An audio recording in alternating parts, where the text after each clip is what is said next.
There's no mic test. We're live. Test 1, 2, 3. Test 1, 2, 3. Does it sound good? Yeah, it sounds Do I great. sound natural or artificial? All right. Well, turn the camera on. Let's go and do this. Yeah, let's turn on the auto-tune. Ladies and gentlemen, welcome back. We're here, final day of KubeCon Europe 23, and I'm joined by Mark Lavi from Kasten. Mark, welcome. Thank you very much. So, how was your time so far? We're the final day of KubeCon. How was the conference for you? The conference has been incredible because I think echoing on what we saw at KubeCon Detroit just about 6 months ago and coming back from COVID, KubeCon, for the people that come up to the booths now, it's not just the developers anymore. In fact, the developers are the minority, whereas all the previous years of KubeCons I've been going to was all developers. But now I'm getting operators, architects, DevOps engineers. Mm-hmm. They were there, but they were the minority. Now they are the majority. And so it's been really interesting. The conversations have switched to how do we run the business instead of how do I do this Kubernetes thing. Awesome, awesome, awesome. So you have a few slides you want to share with us? Sure, There's yeah. a few things that we can kick off and see what Kasten's doing here at KubeCon. So let me try to just do 2 or 3 slides, get it out of the way, just so that we set the table for what we're talking about. So Kasten does backup, recovery, and application mobility on Kubernetes for persistent and cluster configurations. So if I may, application mobility. Yeah. Can we unpack that just a little Absolutely. bit for someone who might not know? Absolutely. Well, at the end of the day, everybody rushes really heavily to get onto Kubernetes to get their applications their first deployment. Mm-hmm. But it requires a lot of scaffolding, a lot of configuration, and if you're really in the GitOps world, then you've got that almost declaratively done, and it's just fire and forget. However, not all of us are there, and all of us potentially have much more complex traditional workloads that have persistence, that have state.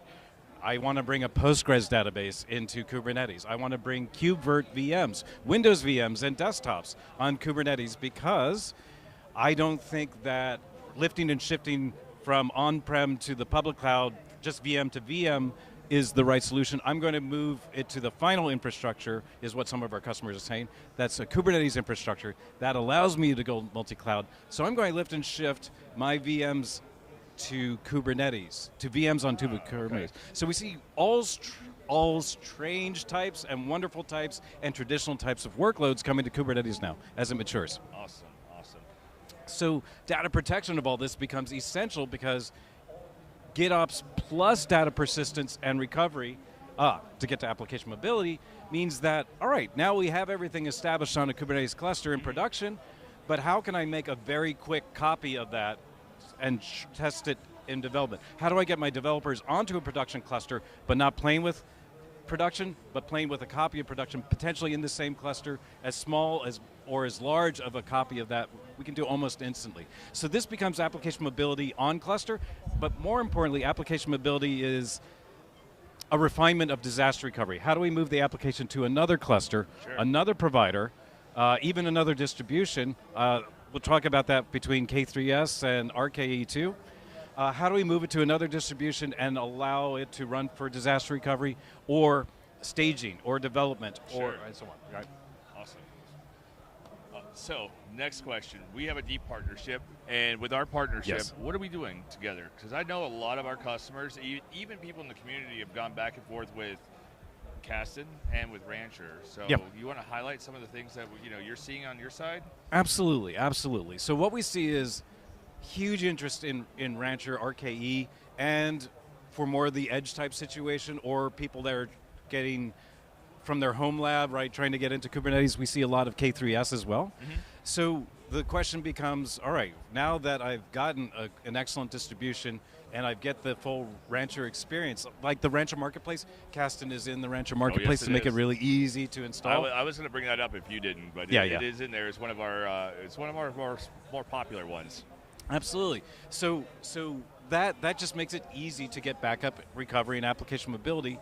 Literally just a click or two and filling out some fields for any customization you might need to do. But all the defaults work generally for almost everybody. Up and running with Kasten K10 in just moments on top of any Rancher distribution. And that's an awesome, our customers love that. Wow. Well, so it works on RKE2 and K3S? Yes, absolutely. Okay. Absolutely. All right, we know we have some customers who are still on RKE. They haven't converted yet, but we're going to try to, we're working on So the conversion. this is, again, another example of application mobility and disaster recovery. Maybe I'll be a little bit controversial here, but not with Rancher. Rancher, we want to treat Kubernetes like cattle, don't we? Right? We don't want to treat them like pets. Yeah. This is pets versus cattle.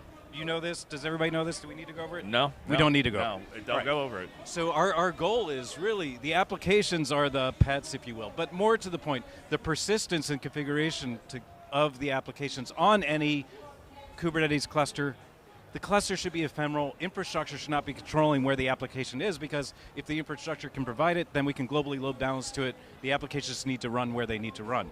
So Kasten approaches disaster recovery and application mobility by application onto any cluster, and we can help your RKE cluster customers get to RKE2 without necessarily having to upgrade in place, which I know you are making it as trivial as possible, but if there's no reversion, there's no going back. So let's make the clusters much more ephemeral. Let's make them cattle in the Rancher sense. And let's help people go between RKE2 and K3S and RKE appropriately, but by application mobility more so than cluster upgrades and such like that. We think clusters are ephemeral. We think they are cattle. You're going all the way with that. Now, in the marketplace, someone within a few clicks, they can have Kasten delivered right then and there. So, we're going all over the place. With Let's just get he's got to have his slides catch up with us, right? Yeah. I mean, it's a great conversation. So long story short, being in the marketplace means that it's really easy to get started, but then what do you do? How do you back up applications? Well, if it's the simplest use case is just point to a namespace, because typically that is the right working set for all the persistent volumes, and Kasten will go discover all the objects in it, all the PVCs, etc., and then can snapshot those, and that's usually the most basic use case. What next happens is that, we have specialized workloads, VMs, a MySQL database, Postgres, and we need to do data operations before, during, and after to quiesce the database, to pull it out of the load balancer, to pull it out of the service mesh, to actually stop all the transactions in flight, to flush onto disk. And so we have an open source project called Canister that helps take care of those data operations before and after the CSI volume snapshot, which Kasten will do with all of the other objects in the namespace to make an application consistent backup. Wow. And this is how we do mobility. And you can filter and transform on all those if that's what you need to do for your restoral, or application mobility is just a refinement of that, and so on. That's awesome. Now, you mentioned a product, an open source tool. Where can someone find out more about that? Canister.io, spelled a little bit funny. But if nothing else, you can get to Kasten.io, go to our open source page. We have a list of all of our projects. It's only one of our 3 or 4 projects, and we're also contributing to the Kubernetes change block tracking, KEP. We also contribute to KubeVirt and a number of other projects as well. So I tell people, if you want to try Kasten, use the Rancher Marketplace. Yeah, go to Rancher Marketplace. You already have it. You have it. You have it. One click away? Yeah. I think it might be 2 or 3 clicks, to be honest. I think there's like a disclaimer. You got to. So it's a few clicks in a few minutes, and you have Kasten right there. It's 0 clicks with an API.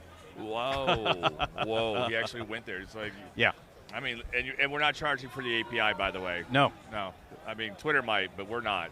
No. Kind of get that dig in there. No. Nice. Awesome. Is there anything else you want to share since we're wrapping up? No. If everybody saw this slide, then you can basically understand the use cases. But we've talked about basically the permutations of what we can do and how we can do it better than just about everybody else, because we do this for the largest customers. We do it with the best partners. We do it with the best distributions and the best technology.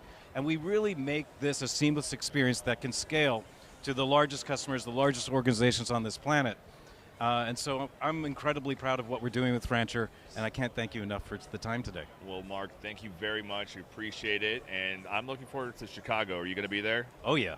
I was born there. I was born in Oak Park. Oh, boy. Going home. Chicago boy going home. I love it. I need a Chicago hot dog, and I'm not eating the deep dish pizza. Please. I like the Chicago does hot dogs right. I will say that. I'll tell you one funny thing. So everybody knows Chicago deep dish pizza, right? Yeah. Created by a Texan from Dallas who moved to Chicago. He actually created a Mexican restaurant. Then his second restaurant was Pizzeria Uno. And then he created Pizza Due, which was the second. And Due, I think, is where they actually kind of stumbled onto This accident. the deep dish. No. I'm Crazy. looking forward to it. Thank you again, and we'll see you in November. I was going to say October, and we'll see you guys in the community. Thank you, everybody.